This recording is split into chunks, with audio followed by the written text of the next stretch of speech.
চিকিৎসক থাকতেন। ওনার সাথে ওনার ছেলেও থাকতো, যার নাম হলো সোনু। সে কিন্তু পড়াশোনায় মোটেও ভালো ছিল না, আর নিজের স্কুলের হোমওয়ার্কও একদম করতো না।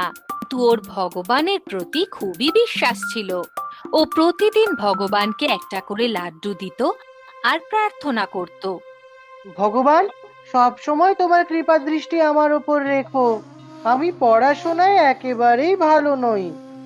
ভগবান, তুমি এমন কিছু চমৎকার করো যাতে আমি সবার থেকে ভালো হয়ে যাই। আমি এইভাবেই তোমার কাছে রোজ প্রসাদ দেব। সোনু লাড্ডু দিত, তারপরে নিজের স্কুলে চলে যেত। সোনু ভগবানকে খুবই বিশ্বাস করত, কিন্তু পড়াশোনায় খুবই দুর্বল ছিল। পড়াশোনার কোনো কিছুই ভালো করে মনে রাখতে পারত না। ও মনে মনে ভাবতো, ভগবান, আমাকে পড়াশোনায় ভালো করে দাও না। সোনু প্রতিদিন ভগবানের কাছে এই প্রার্থনাই করত।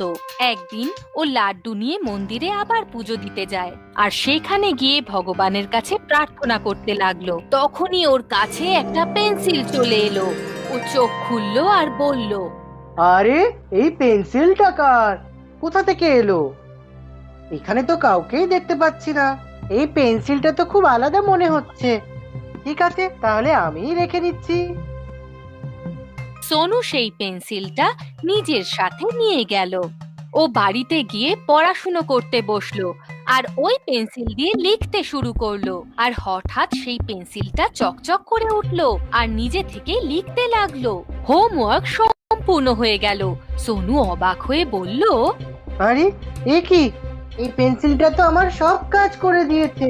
মনে হচ্ছে এটা জাদু পেন্সিল।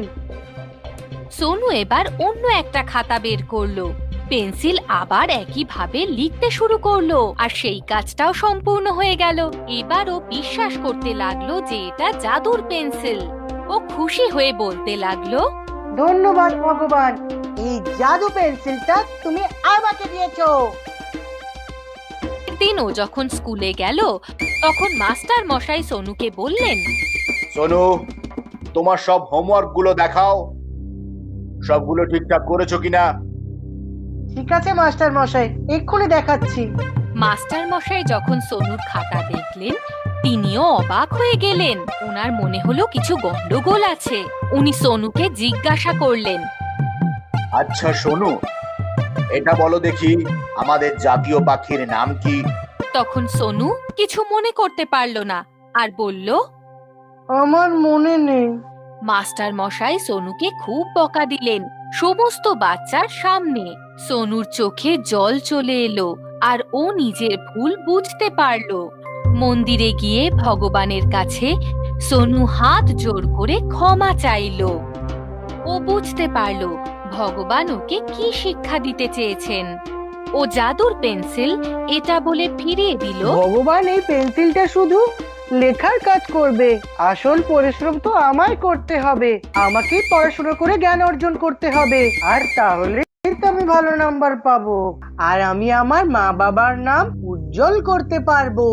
তারপরে আর কি, ও মন দিয়ে পড়াশুনো শুরু করে দিল, আর খুব যত্ন করে নিজের হোমওয়ার্কও সম্পূর্ণ করত। মন দিয়ে পড়াশুনো করবার জন্য ও ক্লাসে ফার্স্ট হতে লাগলো। ওর বাবা মা ওকে নিয়ে গর্বিত হলেন। ওর বাবা ওর মাথায় হাত দিয়ে প্রশংসা করলেন। মন দিয়ে পরিশ্রম করলে মানুষ জীবনে সবকিছু করতে পারে। কথায় আছে, জীবন পরীক্ষা নেয়। এই জন্য জীবনে যে কোনো সময়ে, যে কোনো মুহূর্তে যদি কোনো বিপদ আসে, তখন এটা ভাবতে হয়, এটা আমার জীবনের নতুন পরীক্ষা।